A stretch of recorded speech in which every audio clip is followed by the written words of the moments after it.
Hi guys! Welcome back sa aking YouTube channel, Annalyn Tapa. Kung hindi pa kayo nakapag-subscribe, i-click nyo lang subscribe button sa baba at pakiclick nyo na rin ang bell notification para ma-notify kayo sa lahat ng mga videos na i-upload ko. Nag-upload ako guys ng mga video tips, video tutorial, nang sa ganun ay may-share ko ang kalaman ko sa kapwa ko YouTubers, lalong-lalo na sa mga new YouTubers na nagsisimula pa lang gumawa ng kanilang channel. Hi guys, kamusta na kayo? So sa video na ito guys, i-share ko sa inyo kung paano gumawa ng YouTube banner or YouTube channel art para sa inyong mga channel ngayong 2026 at ang gamit natin is Canva. So napakaganda ng apps nito guys, free lang siya, pwede siya sa Android, pwede siya sa iPhone. Ang gamit ko always is Android. So kapag hindi nyo pa na-install, i-install nyo na, then i-open na natin. So kapag baguhan kayo guys, mag-sign up lang kayo gamit ang inyong Facebook account or Gmail account. So sa akin, ang ginamit ko is Gmail account. So pag na-open nyo ng Canva, makikita nyo dito ang search templates. So dahil ang topic natin today is about banner, so mag-search tayo dito guys so i-share ko sa inyo guys ang paano gumawa ng YouTube banner kapag ang inyong mga vlog, inyong mga content is about daily vlog. But take note, pwede kayong gumawa dito ng any na content guys. Food, travel, ano pa ba, funny, games. So YouTube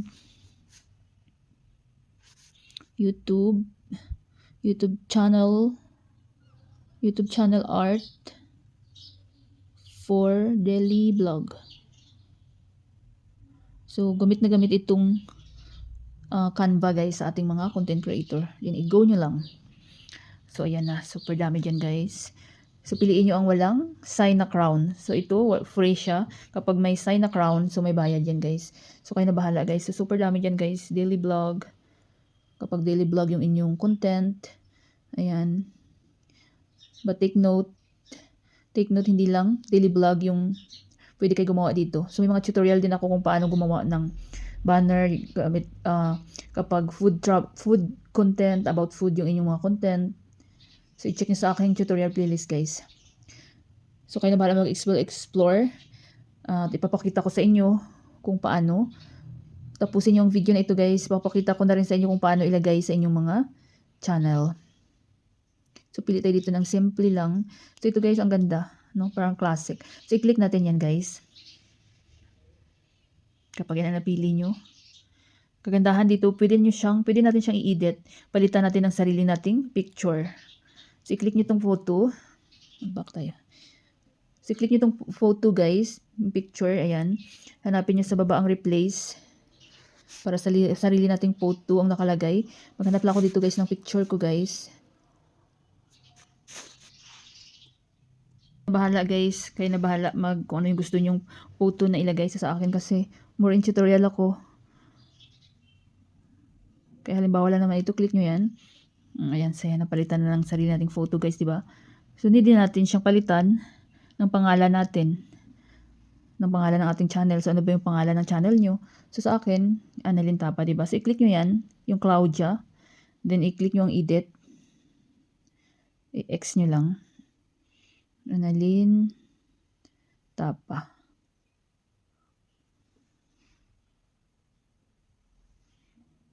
So, ayan na siya guys, Annalyn Tapa. So, medyo mahaba lang yung pangalan ko, Annalyn Tapa. So, pwede ko ring tanggalin pwede na rin Annalyn or Ana. Or, kung gusto nyo, pwede na rin yan guys, diba? Nasa gitna yung daily vlog. Pero, tanggalin natin siya. Palitan natin ng yung maikli lang. So, Annalyn. Ayan. So, wag ko na lang ilagay yung aking surname. So, Annalyn daily vlog. So, halimbawa lang naman ito guys, napakarami doong mapagpipilian kayo. Ayan, Annalyn daily vlog. Then kapag gusto niyo palitan itong parang site, ayan, nakikita nyo guys, kapag lagay nyo yung site nyo, www.annalintapa.com. So, ganun din gawin nyo guys. I-click nyo lang and edit. So, isi-save na natin. Nakikita nyo itong arrow, pababa. I-click nyo ang arrow pababa. Wait lang. Arrow pababa, ayan. Ayan. Save as image. So, kagandahan sa Canva guys, ang bilis niyang ma-save sa ating gallery. So, wait lang natin siya saglit and masisave na yan sa ating gallery. So, ayan na. Save to gallery. So, make sure na na-save talaga. I-click natin sa gallery. So, ayan na siya, guys. Ayan. Annalyn Daily Vlog. Ayan, diba? So, kanina, nung last na gumawa ko ng About Music. Kapag About Music, yung channel nyo, guys. So, check nyo sa tutorial ko, guys. Then, punta na tayo sa, ilalagay na natin sa ating channel. So, punta tayo sa browser. So, ano ba yung gamit yung browser, guys? Sa akin is Chrome. So, depende sa inyo kung ano yung gamit yung browser, Internet Explorer, Firefox, at kung ano pa. Click nyo ang browser. Mag-new tab lang ako, guys. Then, dito sa search. So, i-search nyo dito, guys, ang para ma-direct tayo sa ating dashboard. youtube.com dashboard. So, i-click nyo yan. So, dapat naka-sign in na kayo, naka-log in na kayo sa inyong mga channel. Ayan. So, make sure nyo naka-desktop site kayo, guys. I-click nyo tong dot na tatlong black. I-check nyo desktop site. Kung hindi yan naka-check, i-check nyo siya, guys. So, dito na tayo sa ating channel dashboard. Then, dito sa gilid, nakikita nyo itong music sign. So, ito guys, itong pangalawa. Itong parang plus light. I-click nyo yan, guys. Ayan. Lapit natin para makita nyo. Gandahan lang, Iba yung napindot ko. So, i-click natin yung parang music. Pangalawa plus, yung parang plus light, pangalawa sa music. Channel customization. So, nakikita nyo na siya, guys, banner. Profile, banner image.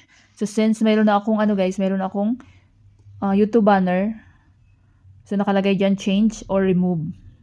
So, kapag first time yung maglagay, nakalagay dyan, upload. So, i-click nyo, halimbawa ito, upload, yung change, kasi mayroon na ako. Then, mapupunta kayo sa inyong gallery. Makikita nyo yung ginawa nyong YouTube banner sa Canva. I-click nyo at saka i-done. So, yan na siya, guys. So, i-done nyo lang, guys. Kapag first time nyo, then save. So, automatic na yan na ma-save sa inyong mga channel. Sa akin, hindi ko siya i-save dahil mayroon na ako, guys. So, hindi ko siya papalitan dahil yung aking content is about tutorial. So, kapag kung ano yung content nyo, dapat tugma rin sa inyong YouTube channel art. So, ginawa natin is about daily vlog. So, kapag daily vlog yung inyong mga content, so, yun din ang banner nyo. So, i-save nyo lang, then, automatic na ma-save na yan sa inyong mga channel, guys. So, kapag mayroon kayo, guys, mga question, suggestion, or any request, comment lang kayo, guys, sa ini-videos ko at mababasa ko yan. Sana, guys, may natutunan kayo sa video tutorial ko na ito at maraming salamat sa panonood. Kung mayroon kayong mga question, suggestion, and request, just leave a comment down below. At kung hindi pa kayo nakapag-subscribe, i-click nyo lang subscribe button sa baba at pakiclick nyo na rin ang bell notification para ma-notify kayo sa lahat ng mga videos na i-upload ko. Always be happy, guys. Be positive. Avoid nega. See you next time.